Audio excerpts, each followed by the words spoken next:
আজ আমি আপনাদের শোনাবো ভগবান শিব কিভাবে মক্কায় বন্দী হয়েছিলেন। আজ আমি আপনাদের এমন একটি ঘটনার কথা শোনাবো যা হারিয়ে গেছে, এমন একটি রহস্যময় ঘটনা যা শুনলে আপনি শিউরে উঠবেন। এটি হলো মহেশ্বর মহাকালের কাহিনী, যিনি আজও মক্কায় বিদ্যমান আছেন, কিন্তু বন্দী অবস্থায়। বন্ধুরা, এই ঘটনা সেই সময়ে যখন এই পৃথিবী আজকের মতো ছিল না, যখন ধর্মের সোনালী আলো আকাশে ছড়াচ্ছিল, যখন এই পৃথিবী এক আধ্যাত্মিকতার বৃত্তে ছিল। সেই সময় এদেশ মরুভূমি ছিল না, সেই সময় ছিল সবুজে ঘেরা বাগান, এবং সেই সময় এখানে ছিল একটি পবিত্র মন্দির। আর সেই মন্দির হলো মহাদেবের মন্দির। হ্যাঁ, সেই মক্কা, যেখানে আজও হাজার হাজার মানুষ হজের জন্য তীর্থযাত্রা করেন। কিন্তু আপনি কি জানেন সেই স্থানের প্রকৃত নাম কি ছিল? সেই স্থানের প্রকৃত নাম ছিল মক্কেশ্বর। এই শব্দটি এসেছে সংস্কৃত ভাষা থেকে। বলা হয় সৃষ্টির সূচনাকালে যখন ধর্মের প্রতিষ্ঠা হচ্ছিল, তখন ভগবান শিব নিজে এই স্থানকে বেছে নিয়েছিলেন। তিনি এখানে একটি শিবলিঙ্গের প্রতিষ্ঠা করেছিলেন। আর সেই দিব্য লিঙ্গের মহিমা কিভাবে বর্ণনা করা যায়?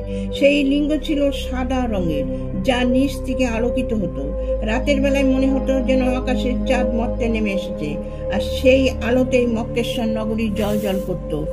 আর সেই সকালে যখন সূর্যের প্রথম রশ্মি এই লিঙ্গের উপর পড়ত, তখন মনে হতো যেন মহাকাল নিজে তেজ দিয়ে ব্রহ্মাণ্ডকে আশীর্বাদ করছে। সেই সময় সর্বমত্র পাতাল দিয়ে ছড়িয়ে পড়েছিল। না, শুধুমাত্র মানুষ নয়, দেবতারা, গন্ধর্ব সবাই এখানে দর্শন করতে আসতেন। ইন্দ্রদেব যখনই কোনো গুরুত্বপূর্ণ সিদ্ধান্ত নিতেন, তার আগে তিনি মক্কেশ্বর মন্দিরে এসে প্রার্থনা করতেন। ব্রহ্মাজি যখন সৃষ্টির রচনায় কোনো সংশয়ে পড়তেন, তখন তিনিও এখানে এসে মহাকালের কাছে এসে প্রার্থনা করতেন সঠিক পথের জন্য। আর মাতা পার্বতী, তাকে কি ভুলে থাকা যায়? প্রতি পূর্ণিমার রাতে সেই দিব্য দেখা যেত আদ্যাশক্তির এখানে আসতেন, আর মধুর ধ্বনিতে পুরো মক্কেশ্বর মুখরিত হয়ে উঠত। দৃশ্যটা ছিল অসাধারণ। সাদা রঙের পোশাক পরা, কপালে তিলক, হাতে রুদ্রাক্ষের মালা। মা পার্বতী পরিক্রমা করতেন, আর তখন মন্দির সঙ্গীতে ভরে যেত। তখন দেশের বেশিরভাগ ভাষা ছিল সংস্কৃত। তারা সবাই মক্কেশ্বর মন্দির দর্শন করতেন। সেই সময় ছিল অর্থ কাম সব মিলিয়ে এক অদ্ভুত ঘটনা। তখন কোনো ধর্মের লড়াই ছিল না, সবাই ছিল একই পরম আত্মার সন্তান, সবাই করত একই শক্তির উপাসনা। কিন্তু সময়ের চাকা তো কখনোই থেমে থাকে না। দাপর যুগ শেষ হতেই লাগলো, ধর্ম সূর্য ধীরে ধীরে অস্ত যেতে শুরু করলো, আর কলি যুগের ছায়া পড়তেই মানুষের হৃদয়ে অন্ধকার ঢুকে পড়লো। মক্কেশ্বর নগরীতেও পরিবর্তন হতে শুরু করলো। যারা এক সময় ভক্তি আর ভালোবাসা নিয়ে শিবের উপাসনা করতেন, তারাই ভাঙতে লাগলেন সবকিছু। তারা আচার অনুষ্ঠানে আটকে পড়লেন, এবং ঠিক তখনই এলো কালো রাত্রি। কলিযুগের প্রভাবে কিছু মানুষের মনে জট বাঁধতে শুরু করলো। তখন তারা ভাবলো, যদি এই শিবলিঙ্গকে লুকোনো যায়, তবে তাদের কাছে থাকবে সেই আধ্যাত্মিক শক্তি।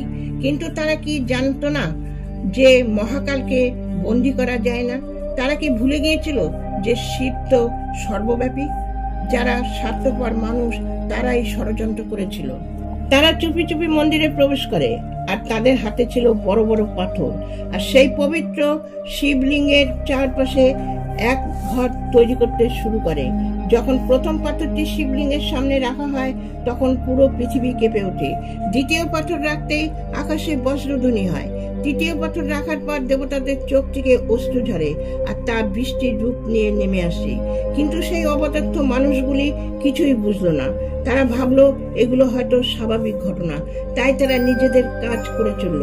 একসময় তারা শিবলিঙ্গটি ঢেকে দেয়। ঠিক তখনই আকাশ থেকে একটি দিব্য কণ্ঠ শোনা যায়। তা হলো, কে যেন বলছে, হে মূর্খরা, আজ তোমরা যা করলে তা তোমাদের এবং তোমাদের আগামী প্রজন্মকে ভুগতে হবে। আমি এখান থেকে কোথাও যাচ্ছি না, বরং তোমরা আমার থেকে বহু দূরে সরে গেলে। সেই আশ্চর্য কণ্ঠস্বরে পুরো মক্কেশ্বর নগরী কেঁপে উঠল। একথা কিভাবে ব্যাখ্যা করা যায়? যখন তারা ভক্তেরাই তাকে বন্দী করে দিল, ভগবান মহাকালও কান্নায় ভেঙে পড়লেন। কিছুদিন পরে সেই পাথরগুলিও কালো হয়ে যায়। আজও কালো পাথর মক্কায় বিদ্যমান, যা মহাদেবের বেদনার চিহ্ন।